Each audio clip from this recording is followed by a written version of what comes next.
Welcome back to the deep dive. Today, we're diving into a topic that touches everyone, yet often remains a quiet struggle. Mental health. It's 2025, and you might think we've moved past the old, outdated ways of thinking, right? But the truth is, many stubborn myths still hold us back, influencing everything from how we see our own well-being to how workplaces approach support. We've gathered an incredible stack of sources for this deep dive, from a piece in the Times of India exploring mental health myths and the emerging role of AI, to a deep dive from Talkspace on AI therapy, a comprehensive narrative review from PMC on AI and positive mental health, and even the very latest NAMI Workplace Mental Health Poll. Our mission, as always, is to cut through the noise, uncover surprising facts, and help you get truly well informed on where we stand with mental well-being today and how artificial intelligence is fundamentally reshaping this crucial conversation. It's a truly pivotal moment. Absolutely. And what becomes clear as we explore these sources is that despite increasing awareness and more open conversations around mental health, these deeply ingrained beliefs continue to significantly impact individuals, teams, and entire organizations. We're going to unpack how these myths manifest in our daily lives and then connect that directly to the bigger picture, how integrated digital ecosystems blending human expertise with cutting-edge AI are stepping forward. And importantly, not to replace, but to profoundly enhance our approach to mental health. They're allowing for, unprecedented levels of early detection and truly personalized intervention. Right. So, as we go through this, consider what it means for you. How can understanding these shifts, from debunking old ideas to embracing these new technological allies, empower you to better manage your own well-being and maybe contribute to a healthier environment, whether you're at home, in your personal life, or especially in the workplace? Let's begin our deep dive. Okay, let's start by unearthing 7 common myths identified in our sources. We'll kick things off with a fundamental misunderstanding about something we all experience: stress. Many of us operate under the belief that stress is always bad. Seems pretty straightforward, but is it? That's a powerful and pervasive myth. If we consider the broader implications, our sources really clarify that stress, in the right measure, can actually be a positive force. Think about the focused energy you might feel before a big presentation, or maybe that burst of adrenaline helping you meet a tight deadline. That's what we call eustress, or productive stress. The real problem isn't stress itself, but when it spirals into chronic overload. This relentless, unmanaged pressure is what inevitably leads to burnout. It impairs our decision-making and critically opens a pathway to unhealthy or addictive coping mechanisms. Right, like what kind of things are we talking about here? Well, we're talking about things like reaching for excessive alcohol to unwind, immersing oneself in gaming to escape reality for a bit, or endlessly scrolling through social media, what's commonly known as doomscrolling, as a way to sort of numb discomfort. These behaviors aren't just bad habits, they become a silent, insidious strategy people adopt to manage what feels like unmanageable pressure. And this is precisely where artificial intelligence offers a powerful counter. Our sources explain that AI, through advanced stress measurement curves and sophisticated behavioral tracking, which I guess can be seamlessly integrated into wearables or various digital platforms. Exactly. It allows for the early detection of patterns where individual stress levels and these risky coping behaviors begin to intersect. Imagine the insight of knowing precisely when you're tipping from that productive focused stress into harmful overload before it becomes a full-blown dependency or a deeply entrenched habit. It provides timely, objective data that, frankly, was almost impossible to gather before. It offers a real chance for proactive intervention. That early warning system sounds crucial. Indeed, this capability prompts a vital question. If we can truly quantify these subtle shifts, how much earlier can we intervene in someone's well-being journey? Which leads us nicely to a related belief, myth number 2. Mental health issues are rare. Now, this is where the picture painted by our sources becomes truly compelling, because the reality is quite the opposite. Mental health issues are absolutely not rare, not at all. In today's high-pressure environments, whether it's the corporate world, demanding customer-facing jobs, or intensely creative fields, stress isn't just common, it's often the norm. Right, and when stress is so pervasive and even normalized, addiction can actually emerge silently, disguised as what we deem normal habits. Yeah, we've all seen or perhaps engaged in that post-work drink, the endless late-night screen time, or even a reliance on stimulants just to maintain productivity. And these aren't typically flagged as problems. They're often dismissed or even implicitly encouraged within competitive, always-on work cultures. The unspoken message is, everyone's doing it, so it must be fine, right? But the danger is, These seemingly innocuous habits can subtly and insidiously escalate into genuine dependencies. A truly compelling aspect here is how AI's pattern recognition capabilities, deployed across diverse user groups, can illuminate these hidden clusters of behaviors. It can accurately spot trends that indicate both stress overload and potential addictive tendencies, essentially rendering the invisible visible. Making the invisible visible. I like that. It moves us beyond individual anecdotes. Exactly. Towards a more systemic, data-driven insight into well-being.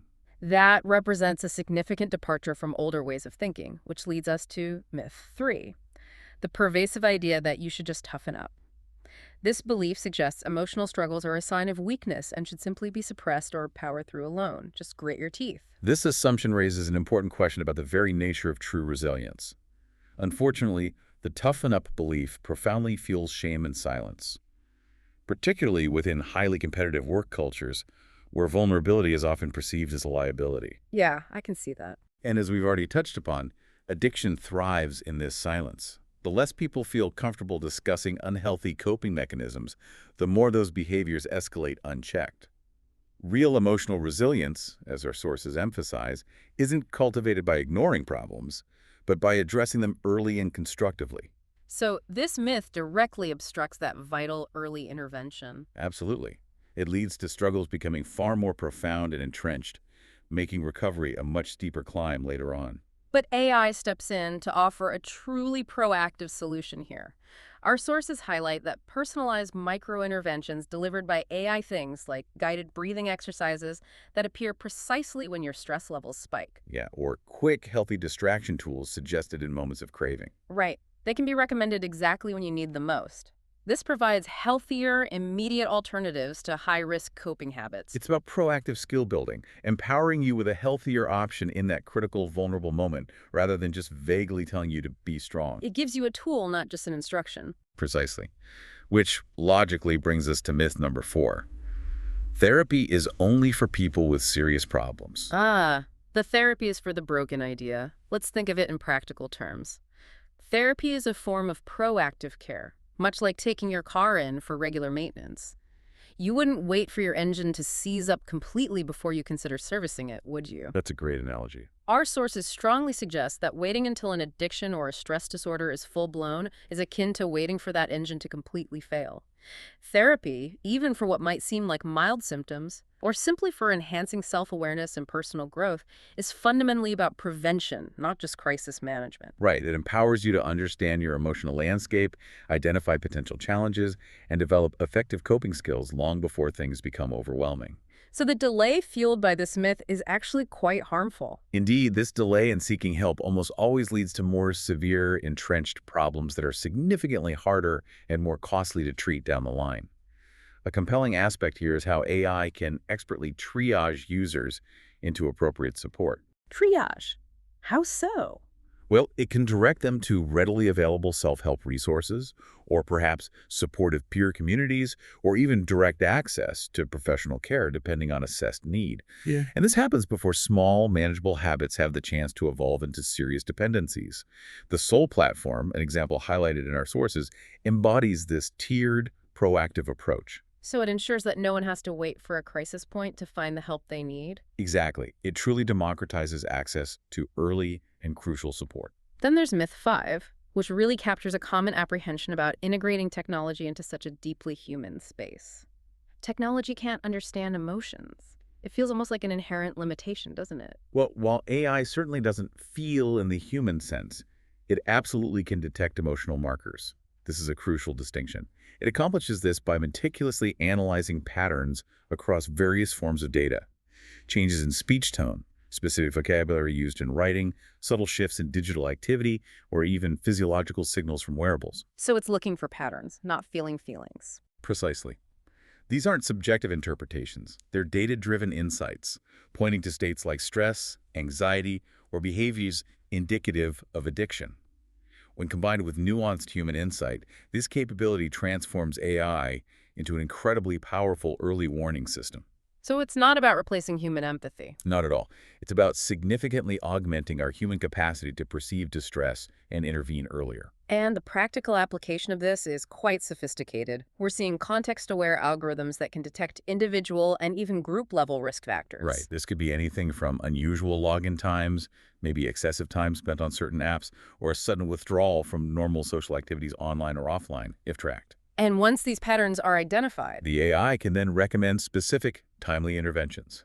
This moves us beyond simplistic data analysis to a far more nuanced pattern recognition, allowing it to spot subtle shifts that a human might easily miss in the overwhelming volume of daily digital data. okay, moving on, we tackle myth 6. Workplace wellness is just yoga and fruit bowls. Ah, yes, the superficial perks approach. We've all encountered those token gestures, haven't we? A one-off wellness challenge here, a discounted meditation app subscription there. But the real impact, as our sources forcefully highlight, doesn't come from superficial perks. It stems from systemic culture change. Right. Fundamentally combined with sophisticated tools that can truly detect and address the actual drivers of stress and addiction within an organization. Because generic one-size-fits-all programs often fail completely to address the underlying causes of mental distress in the workplace. And this inevitably leads to persistent issues like chronic burnout, pervasive low morale, and a measurable decrease in productivity.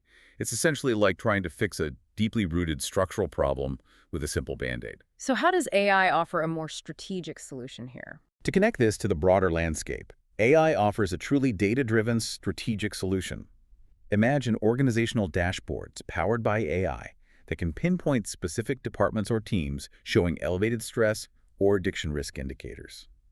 This intelligence then enables targeted policies and training, moving far beyond those ineffective generic blanket programs to data-driven, effective solutions that actually get to the root causes. So it allows organizations to adopt a truly strategic rather than merely superficial approach. Exactly. Fostering genuine workplace well-being requires that depth. Finally, we arrive at what our sources describe as the most dangerous myth.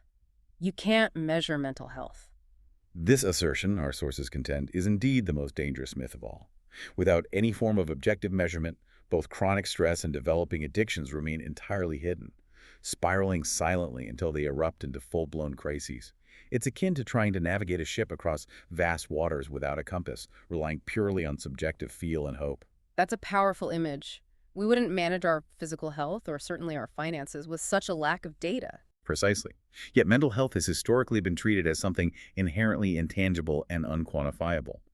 This fundamental lack of objective data makes it incredibly difficult to track genuine progress, identify problems in the earliest stages, or even definitively prove the efficacy of interventions. And this is precisely where AI ushers in a true revolution.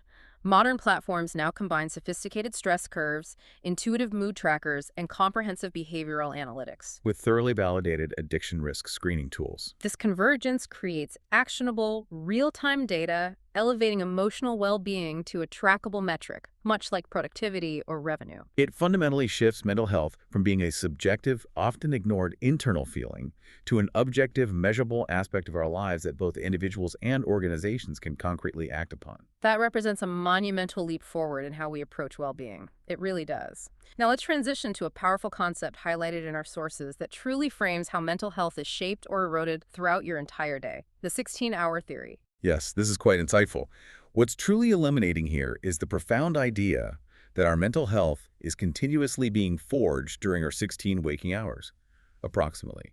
Every single decision, action, and interaction within that extensive time frame is, whether consciously or unconsciously, an attempt to optimize our mental well-being. Every decision. That's a lot. Think about that for a moment. This encompasses everything from the nutritional choices you make, the quality of conversations you engage in, how you navigate and manage demanding deadlines, and, most critically, the specific coping mechanisms you instinctively choose in moments of stress or discomfort. So when you instinctively grab that extra coffee or find yourself endlessly scrolling through your phone for just 5 more minutes. You are making a choice that directly impacts your current and future mental state. Exactly. The profound challenge is that without sufficient awareness, we very often gravitate towards actions that offer immediate gratification or relief in the moment, but prove to be genuinely harmful in the long term. Like the examples you gave earlier, scrolling, maybe substances. Precisely. Endless scrolling to unwind or using substances to relax. These are, in essence, poorly optimized attempts at mental health work. They might offer a fleeting reprieve, but they fail to contribute to sustainable, resilient well-being. And the consequence of constant overload during those 16 hours. Well, the stark consequence of consistent overload, where these 16 waking hours are perpetually filled with unmanageable stress, toxic work cultures, or habitual addictive coping mechanisms, is clear. Mental health will inevitably decline, and that's regardless of how well you believe you recover during your 8 hours of sleep. Those 16 waking hours are not merely time spent, they are the active battleground for your mental well-being. Wow, the battleground. Okay, so given this constant work we're doing, how can AI actually help us make those 16 hours more constructive and supportive for our mental well-being? You mentioned it goes far beyond just passive tracking. Right. It's about active, intelligent guidance. Our sources describe several key ways this happens. First, there's continuous tracking. AI actively monitors your stress levels and potential addictive behavior risk factors throughout your entire waking day. It's like having a continuous mental health radar, always observing, learning, and adapting to your unique patterns and rhythms. Okay, so it's always learning about me. Then what? Then we have the concept of micro-interventions. AI can suggest context-specific activities perfectly tailored to your daily flow. Like what? Give me an example. Well, things like a brief guided breathing exercise popping up before a high-stakes meeting, gentle movement reminders during long stretches of focused work, or maybe a short meditation prompt after a particularly stressful call. Ah, okay. Personalized nudges. Exactly. Personalized nudges designed to gently steer you towards healthier choices in real time. The technology also plays a crucial role in trigger mapping, where it identifies what specific times and situations most frequently cause spikes in your stress levels or trigger addictive urges. So I can understand my own patterns better. Precisely. This helps you develop a deeper understanding of your unique vulnerabilities and allows you to proactively anticipate challenges. And crucially, you mentioned behavioral nudges. Yes, it offers behavioral nudges, actively working to replace harmful coping mechanisms such as unnecessary smoking, binge scrolling, or excessive caffeine consumption with healthier alternatives, all delivered in real time. Offering an alternative right when I might need it. If we connect this to the wider implications, by genuinely recognizing that we are already working on our mental health throughout our entire day, AI gains the profound ability to subtly guide those myriad actions towards demonstrably healthier outcomes. It's about truly aligning mental health strategies with the intricate, moment-by-moment reality of our waking lives. This isn't just about reactively addressing crises. It's proactive optimization. Exactly. The proactive, continuous optimization of our well-being in every decision we make. Now that we've thoroughly debunked some pervasive myths and deeply explored the importance of our daily choices through the 16-hour theory, let's explore how AI is actually stepping into this landscape, offering a whole new set of tools.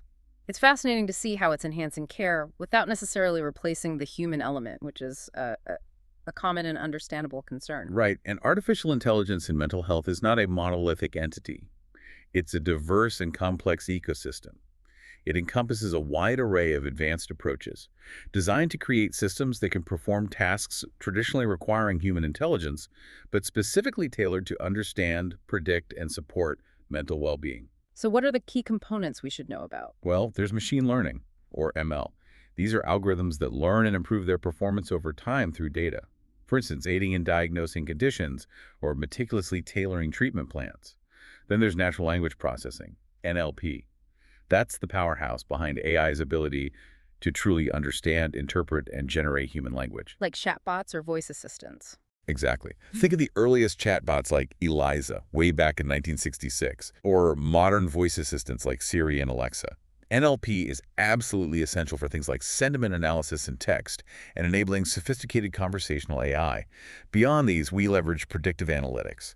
This uses vast amounts of historical data covering everything from genetics and physical traits to environment, lifestyle, social factors, A huge range of data. to forecast risk levels and potential treatment outcomes.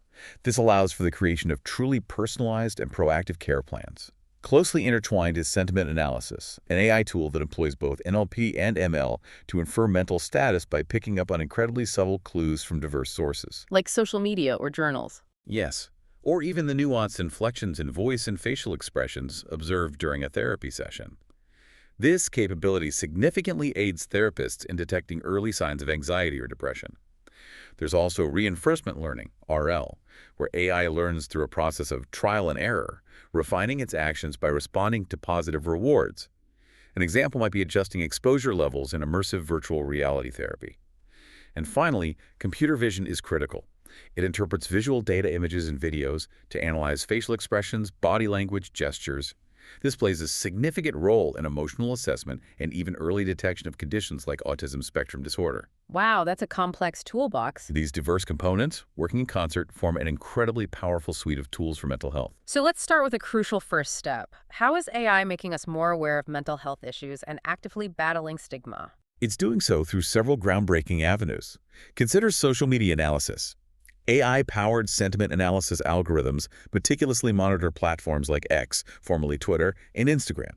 This allows them to gauge public sentiment around mental health, identify key discussion topics, and uncover common misconceptions or stigmatizing language. So they can target awareness campaigns better. Precisely, making them far more effective. We also see the rise of sophisticated AI-driven chatbots. These intelligent agents engage users in empathetic, non-judgmental conversations, providing accurate information, educational resources, practical coping strategies, and even direct referrals to professional assistance. Acting as a kind of bridge. Yes, it effectively bridges information gaps and gently encourages help-seeking by offering a private, judgment-free initial interaction. Furthermore, on psychoeducation platforms, AI utilizes advanced data mining techniques to curate and deliver highly tailored educational content, making it far more relevant and relatable to individual users. Fostering deeper understanding. Exactly.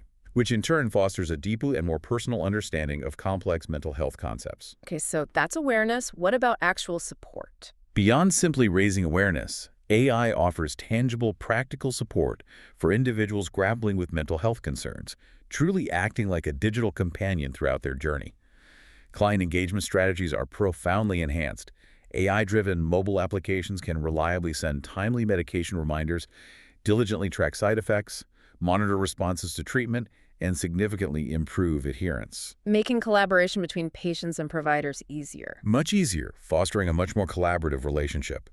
These apps also meticulously monitor mood fluctuations and offer personalized insights into potential triggers, empowering individuals to identify patterns for proactive self-care and earlier intervention. You mentioned digital phenotyping before. Yes, a particularly fascinating application is personal sensing, also known as digital phenotyping.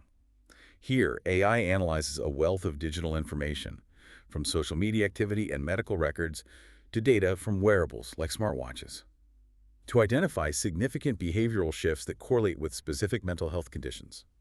For example, a sudden, sustained drop in physical activity or altered sleep patterns could serve as an early indicator of depression. That's incredible. Even Facebook is doing this. Platforms like Facebook have even integrated AI tools to identify potentially concerning posts and proactively offer resources and support.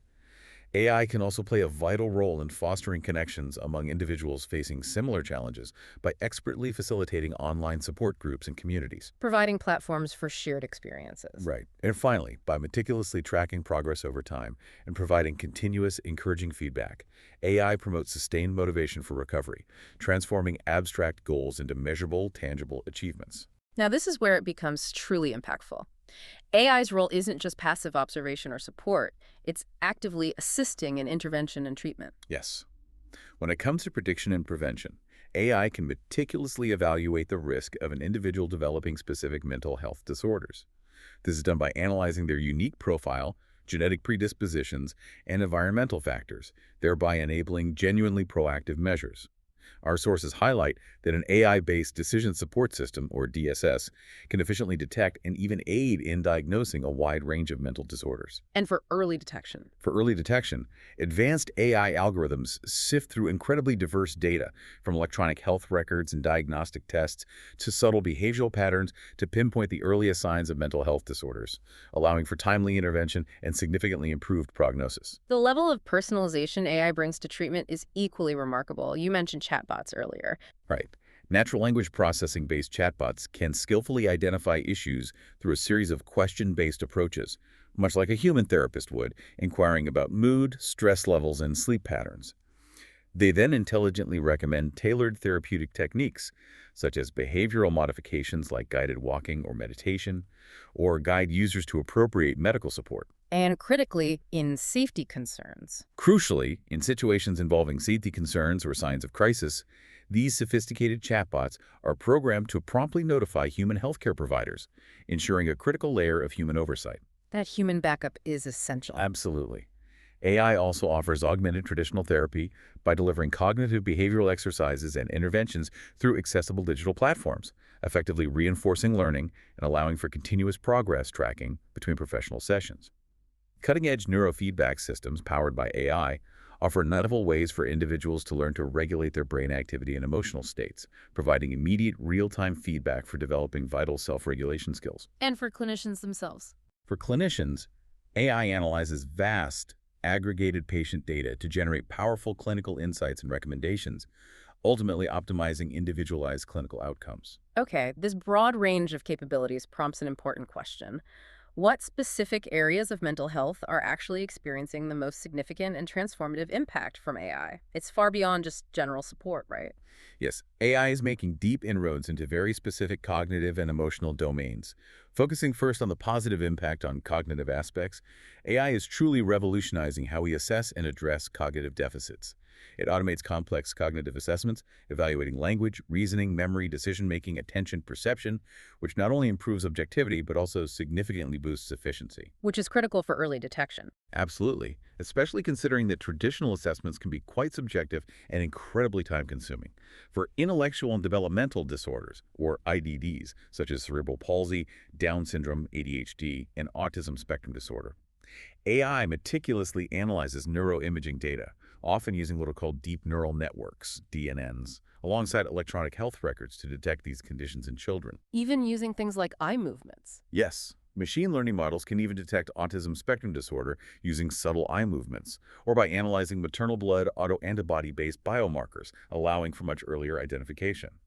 When it comes to neurodegenerative disorders like Alzheimer's, Parkinson's, and motor neuron disease, where symptoms notoriously appear late, AI analyzes complex MRI images for early detection. Algorithms like SVM. Exactly. Studies have robustly shown that algorithms like support vector machine, or SCM, can efficiently differentiate between healthy individuals, those with Alzheimer's, and other neurological conditions. Even sophisticated 3D neural networks are now being deployed for this purpose. And for the challenging task of detecting seizures, which are often difficult to identify due to their highly variable patterns, machine learning algorithms analyze electroencephalography, EEG, recordings for effective detection, So automated objective assessments making a real difference. dramatically improving both the timeliness and the accuracy of diagnosis, yes. Now, this next area is truly captivating. We're moving into what's broadly termed emotional AI, where technology is progressing beyond simply processing data, striving to genuinely understand and interact with human emotions in incredibly nuanced ways. Indeed. Emotion sensing, a cornerstone of emotional AI, is designed to perceive emotions by meticulously analyzing a broad spectrum of data. Yeah. This includes the words we use, images, facial expressions, gaze patterns, gestures, vocal tones. And even physiological signals. Yes, subtle signals like heart rate, body temperature, respiration rate, and skin conductivity. This allows for a far more nuanced and accurate detection, often transcending what a human observer might consciously perceive.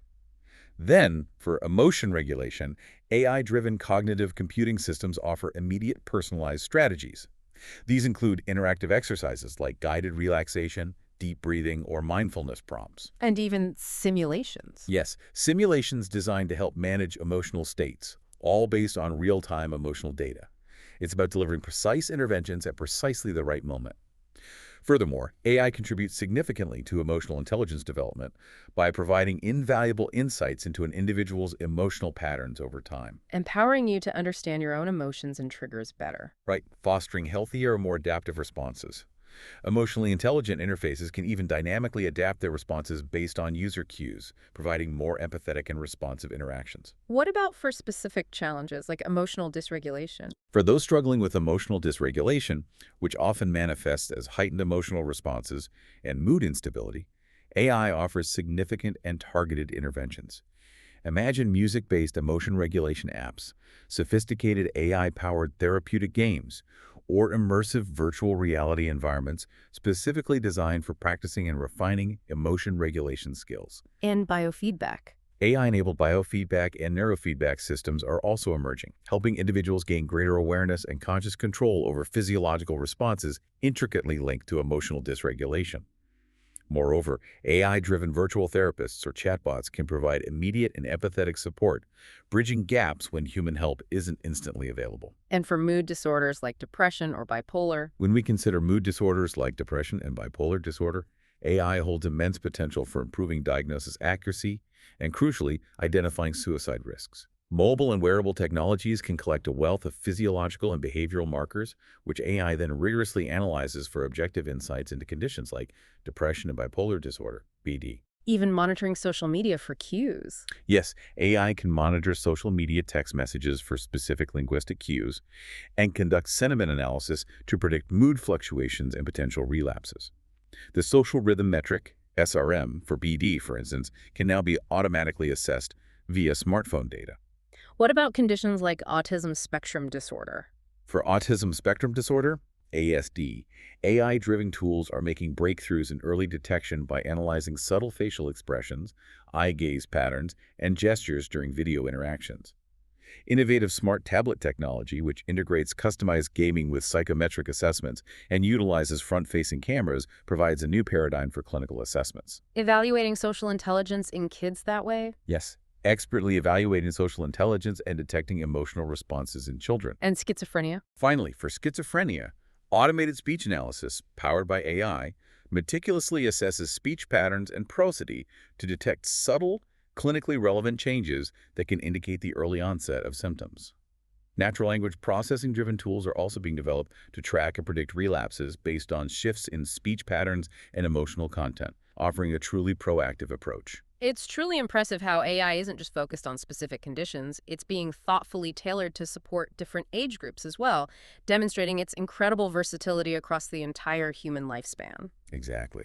For children and adolescents, we're seeing interactive, engaging AI platforms that provide age-appropriate tools for emotional regulation and stress management. Like games or virtual companions. Precisely. Think immersive VR experiences, therapeutic games, and even virtual companions designed to foster healthy emotional development. Beyond that, AI can monitor online activities to detect signs of cyberbullying, anxiety, or depression early. Allowing for timely intervention. Right, and helping young people develop crucial, healthy coping mechanisms. What about young adults? For young adults, AI applications are proving invaluable in managing the unique stresses associated with higher education, navigating career choices, and embracing independent living. AI-powered virtual mentors can provide expert guidance on stress reduction techniques, effective time management strategies, critical decision-making skills, and building overall resilience. And for middle-aged adults dealing with, well, life. Middle-aged adults often grapple with increased responsibilities and pressures, and AI offers personalized stress management strategies, relaxation techniques, and gentle self-care reminders tailored to their busy lives.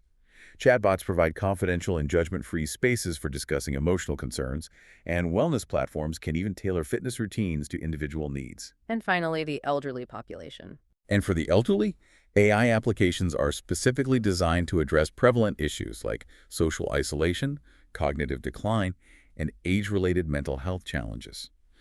AI-driven virtual companions offer genuine companionship, engaging cognitive exercises, and even reminiscence therapy. Crucially, AI-powered sensors can detect subtle changes in behavior or activity levels. Alerting caregivers. Yes, alerting caregivers to potential distress or cognitive decline, offering a critical and proactive layer of support. Let's bring this closer to home for many of us, the workplace. The NAMI Workplace Mental Health Poll for 2025 reveals some incredibly insightful and frankly concerning findings about how mental health is truly perceived and supported at work. It highlights a fascinating paradox at the heart of workplace culture. It really does. When it comes to acceptance for others, the poll found that a remarkable 77% of respondents feel comfortable if a coworker talks about their mental health, and nearly 3 in 4 feel comfortable actively supporting a coworker in a crisis. This demonstrates a genuinely high level of empathy and a willingness to help within teams. But there's always a but, isn't there? What's particularly striking here is the stark contrast when we look at stigma for oneself. While we readily offer support to others, a significant 42% of employees worry their career would be negatively impacted if they talked about their own mental health concerns. 42%, that's huge. It is. And nearly half worry about being judged if they share personal struggles with colleagues. This prompts a crucial question. Why this significant disconnect? Why are we so supportive of others, yet so afraid for ourselves? Exactly. This paradox inevitably leads to hidden struggles, where employees might use terms like burnout, stress, and overwhelm more readily than directly identifying with poor mental health. It's a common strategy to acknowledge the struggle without incurring the perceived stigma of a formal mental health condition. And this fear and silence has a very tangible impact. Absolutely, on both employees and organizations. A concerning 1 in 4 employees admitted to having considered quitting their jobs specifically due to mental health concerns. 1 in 4. And a notable 7% actually followed through and resigned. What's even more troubling is that only 13% of employees felt comfortable enough to tell their manager that their mental health was suffering due to work demands in the past year. 13%! That's incredibly low. It is, and this widespread silence has a clear and measurable effect on productivity. The poll found that 38% of employees in workplaces without mental health training reported that their productivity suffered due to mental health issues. This contrasts sharply with a much lower 21% in workplaces with such training. That's a significant 17-point difference that speaks volumes about the value of education. So the training makes a real difference, but is it happening? Well, the NAMI poll also clearly identifies a significant awareness and education gap. Approximately a quarter of all respondents simply don't know if their employer offers crucial mental health benefits, EAPs, flexible work, or even sick days for mental health. A quarter don't even know what's available. Exactly. This lack of awareness extends to leadership, with 22% of managers being unaware of available benefits and a staggering 45% of managers not knowing how to access mental health care through employer-sponsored health insurance. 45% of managers don't know how to access the care. Wow. It raises a critical question. If the managers themselves are uninformed, how can they effectively support their teams? Yet, despite this knowledge gap, the perceived importance is undeniable. More than 8 out of 10 respondents believe these benefits are absolutely crucial for fostering a positive workplace culture. So people want it, but there's a disconnect. What about training specifically? There's also a clear training disparity. While over half of workplaces do offer mental health training, only a meager 11% require it.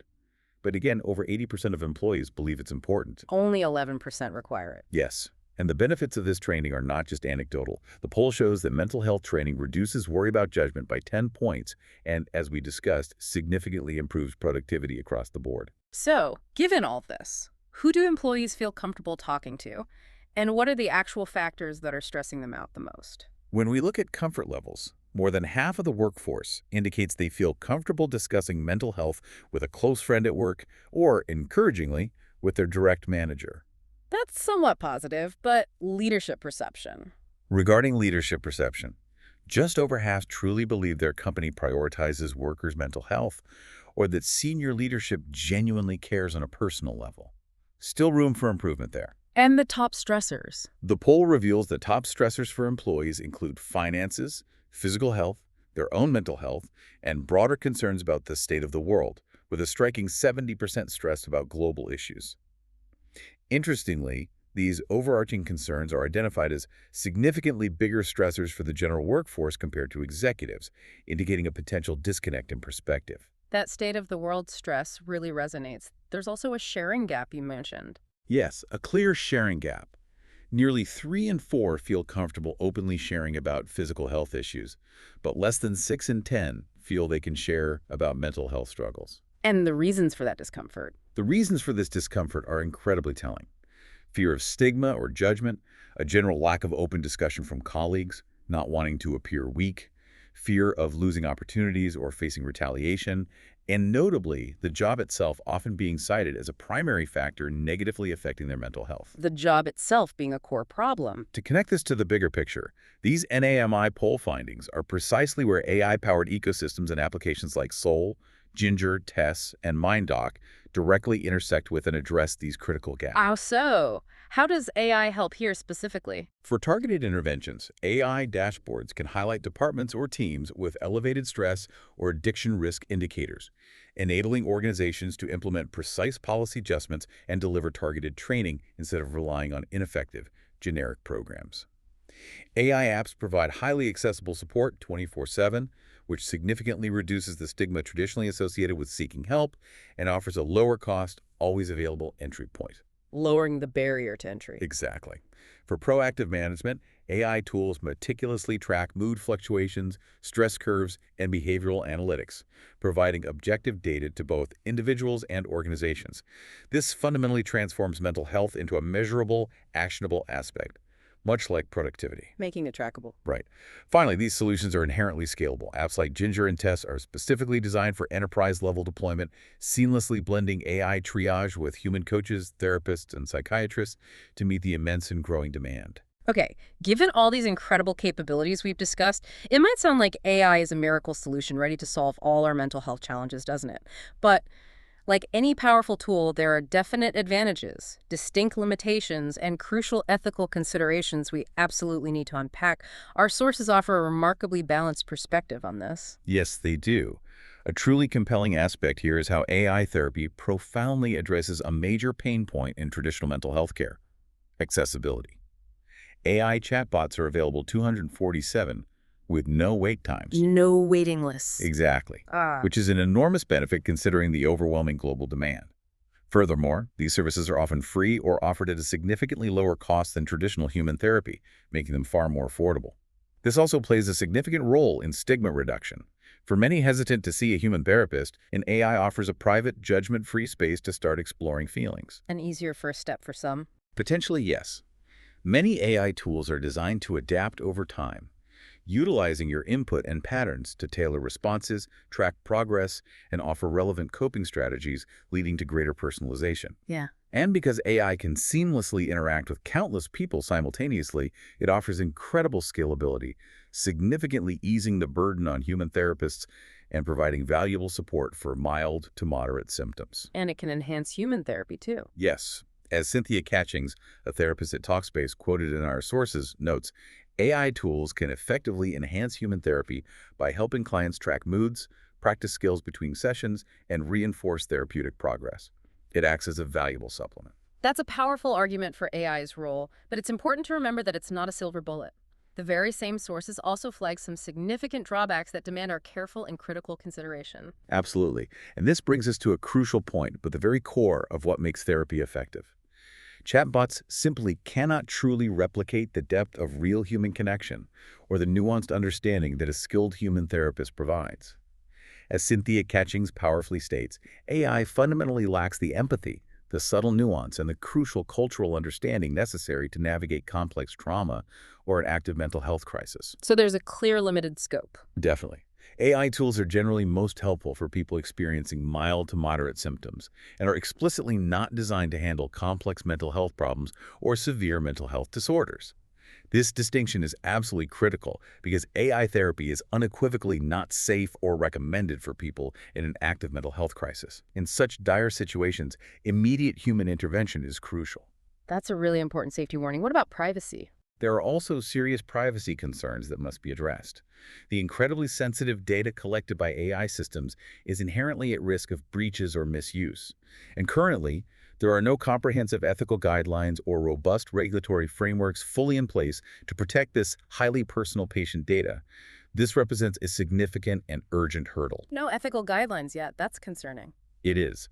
Furthermore, if AI programs are trained on biased data that doesn't adequately represent diverse populations, they can perpetuate and even amplify those biases, leading to alarming disparities in diagnosis and treatment, particularly for underrepresented groups. And AI can make mistakes, hallucinate. Yes, AI systems can sometimes hallucinate information, generating entirely incorrect or inappropriate advice, leading to concerning inaccuracy. These systems may also struggle with cultural insensitivity, failing to adequately account for intricate cultural, social, and contextual factors. Leading to misinterpretations. Right, or ineffective interventions. Reliability issues stem from the fact that an AI's accuracy is heavily dependent on the quality and diversity of its training data, which can often be incomplete or unrepresentative. The profound complexity and inherent variability of mental health conditions pose a significant challenge to developing truly effective, one-size-fits-all AI solutions. And who's responsible if something goes wrong? That's another key point.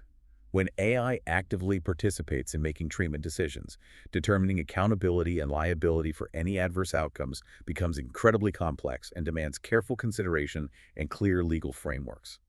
The widespread use of AI could also inadvertently alter the patient-provider relationship, potentially diminishing the crucial human empathy, trust, and connection if not managed with extreme care. And there could be unintended consequences, too. Yes, we must consider potential unintended consequences. AI might, without intention, reinforce existing stigmatization, lead to overdiagnosis of normal emotional experiences, or even medicalize aspects of human experience that are not clinical disorders. These are profound challenges. Despite these undeniable challenges, many innovative applications are actively pushing the boundaries, each employing its unique approach. You might have even come across some of these. Oh, absolutely.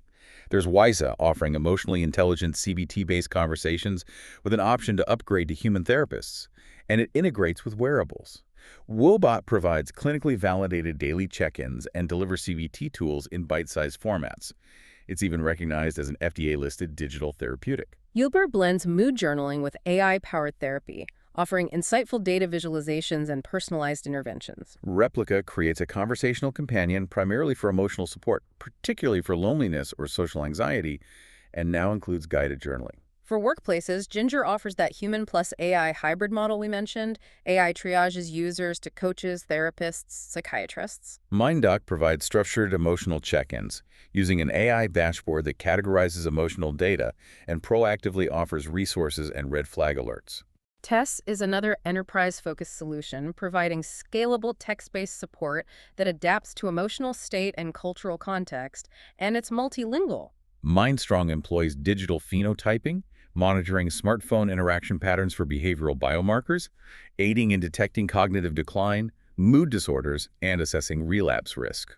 Happify Health utilizes gamified activities rooted in positive psychology and AI personalization to help manage chronic conditions and stress. And Sanvello acts as a comprehensive platform integrating therapy, coaching, and self-care, using predictive analytics to adjust daily exercises. Even meditation giants like Calm and Headspace are evolving. Yes, Calm now offers AI-driven sleep coaching and emotion-sensitive meditations, while Headspace integrates GPT-style coaching tools for deeper reflection. That's a lot of options. What should someone look for if they're considering an app? That's a very important question.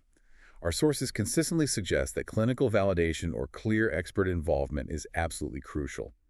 Ensure the app is grounded in established therapeutic principles. Personalization through adaptive AI is key. The app should genuinely learn and adjust to your unique needs over time. Check the privacy policy, right? Okay. Absolutely. Meticulously check the data transparency and privacy policies to fully understand how your sensitive personal information is handled. Consider accessibility, including cost and platform compatibility. And finally, carefully assess its stated scope. Is it genuinely designed for mild symptoms and self-care, or does it claim to address deeper clinical needs? Understanding these factors helps make an informed choice. So, given everything we've explored, the incredible potential, the significant challenges, and the rapid integration of AI, where do we go from here? It's clear AI isn't going away. Our sources offer crucial recommendations for how we can develop and integrate these powerful tools ethically and effectively. Yes, and the first foundational recommendation is for enhanced training and validation with diverse datasets. This matters profoundly because the accuracy, fairness, and effectiveness of AI depend entirely on the quality and diversity of training data. Biased or unrepresentative data will inevitably lead to biased, ineffective, or even harmful results, especially for vulnerable populations. So what needs to happen? Specific actions involve meticulously collecting wide-ranging data representing diverse demographics, cultures, languages, and socioeconomic statuses. Ensuring balance and representation, it's paramount to obtain explicit, informed consent, rigorously anonymize data, and implement robust privacy protections. And actively fight bias. Yes, conduct thorough bias assessments, use debiasing algorithms, consider intersectionality, and collaborate closely with mental health professionals, cultural experts, and ethicists. This also necessitates cultural adaptability, developing AI models that can genuinely adapt to different cultural contexts and languages. And keep checking. Absolutely. Ongoing validation is critical. Continuously validate AI performance across different groups, regularly audit models for biases and accuracy, and update them with new research. Okay, recommendation 2. The second, equally vital recommendation, focuses on the implementation of transparent and accountable AI systems. This fundamentally boils down to trust and safety. Users and providers need a clear understanding of how AI arrives at its decisions to build that crucial trust and ensure meaningful accountability. How do we achieve that transparency? Specific actions include developing algorithms that provide human-readable explanations for decisions, interpretability tools, visualizations, maintain detailed, accessible documentation of the AI's architecture, data sources, training, algorithms, decision logic. Consider open sourcing parts of the code for external review. Conduct thorough impact assessments, especially on marginalized communities. And educate users. Yes, actively educate users on how AI systems work, their limitations, and the extent of human oversight, all within a strong framework of ethical governance, including regular audits and independent ethics committees. Makes sense. And the third recommendation. The third, and perhaps most crucial, is the integration of human oversight and collaboration. The profound importance here is to preserve the very essence of human care: empathy, intuitive understanding, genuine connection. AI should always function as a tool to assist, not replace, human expertise. We need a truly collaborative approach where AI offers insights, but human professionals always make the final clinical decisions. So experts need to be involved from the start. Absolutely. Involve mental health experts in the entire life cycle: design, development, validation, ensuring clinical relevance and alignment with best practices. This allows professionals to customize AI algorithms for individual patient needs, leveraging human insights. Building trust and feedback loops is essential. And ensuring it's culturally competent. Crucially, collaborate with culturally competent experts. This raises that paramount question about the heart of therapy. Maintaining a strong, empathetic patient-provider relationship is vital. AI should unequivocally supplement, not replace, that irreplaceable human connection. And professionals need training on how to use these tools. Exactly. Provide ongoing, practical training on effective use and interpretation of AI-generated insights. Ultimately, as our sources so clearly suggest, the future of mental health isn't a battle of AI versus people. No, it is profoundly AI and people working in concert. This synergy is designed to diligently keep stress and addictive behaviors in check across every single waking hour, meticulously balancing technological innovation with the ethical and compassionate delivery of care. This is where the true transformative potential truly lies. What an extensive deep dive. We've navigated the persistent mental health myths that often hold us back, deeply explored the profound 16-hour theory of daily well-being, and uncovered the incredible ways AI is now offering powerful new avenues for awareness, support, and direct intervention. We've even looked at its transformative yet complex role in the workplace. But we also faced the crucial realities head-on: AI's inherent limitations, the ethical quandaries it presents, and the absolute imperative for thoughtful human oversight and collaboration. To connect this to the bigger picture for you, it becomes profoundly clear that the most significant impact of AI in mental health won't be in replacing human care, but in amplifying our collective capacity to truly understand, meticulously track, and proactively nurture well-being. It provides a level of data-driven insight and personalized intervention that human capacity alone, frankly, simply cannot achieve. So, final thought for our listeners. So for you, consider this as a final thought. How might embracing the measurable aspects of your own mental health, even with simple digital tools, empower you to take more intentional and proactive control over those 16 waking hours each day, transforming them from a reactive battle against stress into a deliberate pursuit of sustainable well-being?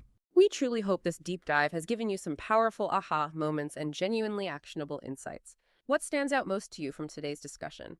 We encourage you to reflect on these myths, explore reputable AI tools with a critical but open mind, and think about how this intelligent blend of human expertise and smart technology can profoundly enhance your own journey towards sustainable well-being. Thank you for joining us on the deep dive. We look forward to our next exploration together.